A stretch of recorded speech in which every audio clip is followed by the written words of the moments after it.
of the point. But what do you guys think as far as some of the statements that he was making? Do you think that there's any truth to some of the stuff? Now, Robert, I think his name is pronounced Kiyosaki. He was the author of Rich Dad Poor Dad, which was a huge success for him. Just like teaching the difference between like certain mentalities of how to maintain and gain your finances and invest and things like that.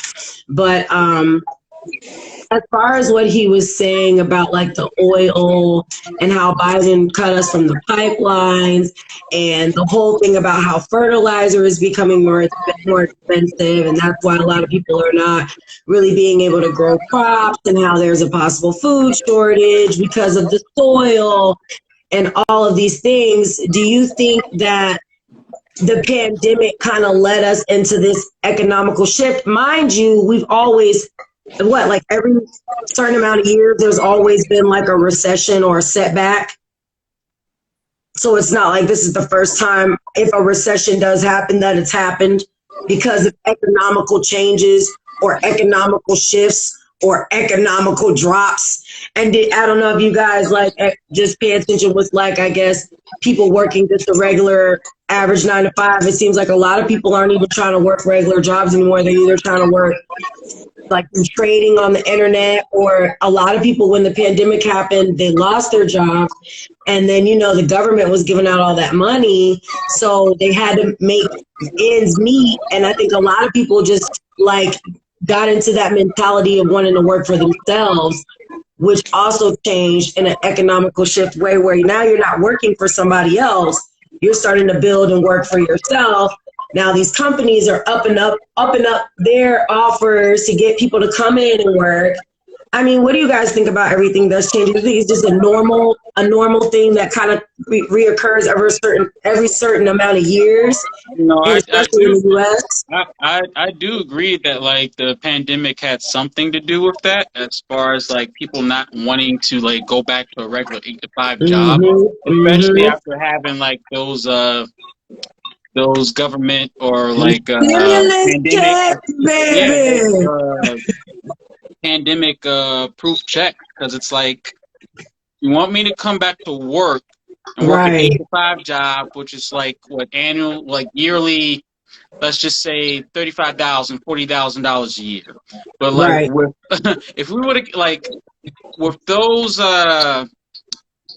government checks alone, and like out here in California, we had like a extra $600 pandemic, plus for us. It's like, if we would have kept making that, I could have made what, $60,000, maybe $70,000, the entire year.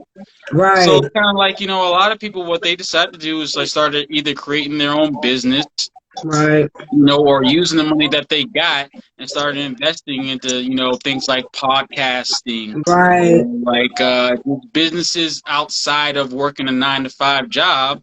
And they don't want to go back to like public service jobs, like working at McDonald's or being a server or like being a delivery driver, because it's like, I can't make fucking ends meet. So like, why would I go back to this shit? I'm practically like homeless, living off of like $40,000 a year, especially depending on what city you live in. So realistically, why would anyone want to go back to that shit? So, and because of that, like a lot of restaurants are closed down because they don't have like the physical help that they need. There's an Applebee's down the street from my neighborhood that have been around for a minute. They closed down because literally there was never enough people working. There was like a pho restaurant that I go to all the time. The food is so good. One night they had to close, a few nights out of the week, they had to close early. And I was asking, like, why are you guys like, what's going on? And they kept saying it's because they were short staffed. So I'm just like, yo, what in the world is going on? Like, where are all the workers going? Like, what's going on? So I wonder if that's, okay, so there's like a conspiracy where they've been saying that like inflation is being brought up so that people can go back to work, because if the people don't work, it doesn't generate a healthy economy. And if they raise the cost of living and the cost of you, I know y'all been seeing these utility numbers. I know y'all been seeing it. For real. I know it. For real. I've been paying it. Oh, okay.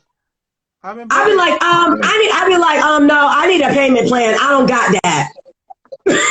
Like, y'all tripping. It's ridiculous. Y'all tripping.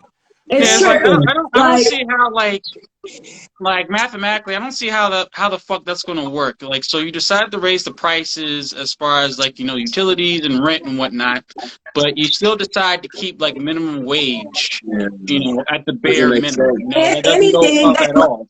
But like some people raised it to like 15. I know like Burger King and McDonald's raised it. It makes it look like it's something, but 15, and then with everything going up, it's still not. You're still gonna have to have a little piece of a part-time or some type of extra income coming in. Yeah, because I'll tell you right now, $15, $16 out here in California, they ain't shit.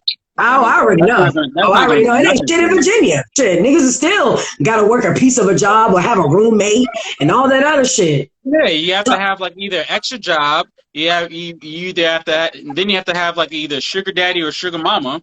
Okay. Then you probably have to like OnlyFans. Then you have to like hold yourself on OnlyFans. You know, like not a lot of guys are able to like succeed with that, but like women do. And you probably have to try to have a YouTube channel. So it's kind of like that's what a lot of people are doing. Like, you know, like the shit that they're asking out of people, like this is virtually impossible for me to work around, man. So it's at some point, people are going to like start rebelling. They're going to start rebelling. That's what he was just saying. That's what he was just saying. Yeah. No, it's true. And at some point, like, you know, like something's bad going to happen. Something bad is going to happen. People are gonna just start snapping, like they're gonna get, and then especially if this whole food shortage thing. I wanted to talk about that, but I didn't want to do it on tonight's show. Huh? We all there. I wanted to talk to y'all about that. What's her name? Shahrazad Z Ali, some lady, but she was talking about that, and she was saying how black people are the main race that love to eat but don't know how to grow shit. And she was talking about how people are going to have to start learning how to grow their own plants and things like that. But the soil and the fertilizer and everything is becoming contaminated, and then the fertilizer prices is going up, and she was just breaking everything down. But before you tap in, Kenyatta, I was going to say, do you guys think that maybe the reason why they're doing that is to instill fear in people? Like, oh my God, prices are going up. Let me go out here and get a job